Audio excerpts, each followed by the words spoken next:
آج ہم نے کیا سیکھا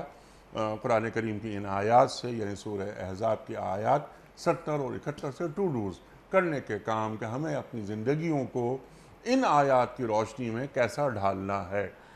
میں آخری ایک پیغام اور میسج کے طور پہ یہ بات آپ کے سامنے کنوے کرنا چاہتا ہوں کہ ہم یہ کہتے ہیں کہ اسلامی معاشرہ ہونا چاہیے، اسلامی سوسائٹی ہونی چاہیے، اسلامی انوائرمنٹ ہونی چاہیے۔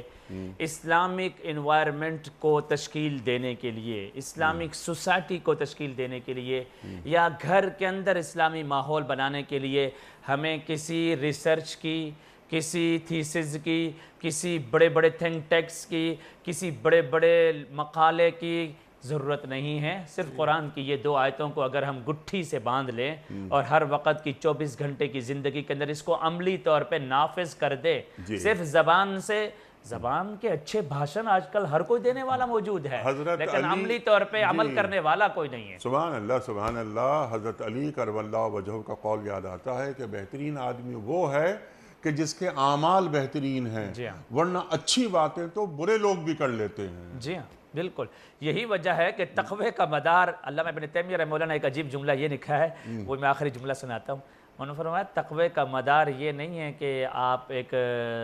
ٹوپی پہن لیں یا پگڑی رکھ لیں یا آپ ایک اسلامی شکل بنا لیں۔ انہوں نے تو آخری بات یہ کر دی کہ تقوی کا مدار یہ ہے کہ آپ کے معاملات درست ہونے چاہیے۔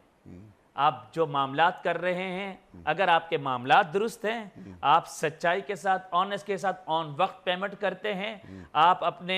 زبان کی کمنٹ پہ آپ پورے رہتے ہیں، آپ پرومس کو توڑتے نہیں ہیں، وعدے کو نہیں توڑتے ہیں، آپ اپنی زبان کی سچائی پر قائم و دائم رہتے ہیں، تو انہوں نے فرمایا کہ تقوی، سب سے بڑا تقوی ہی یہی ہے۔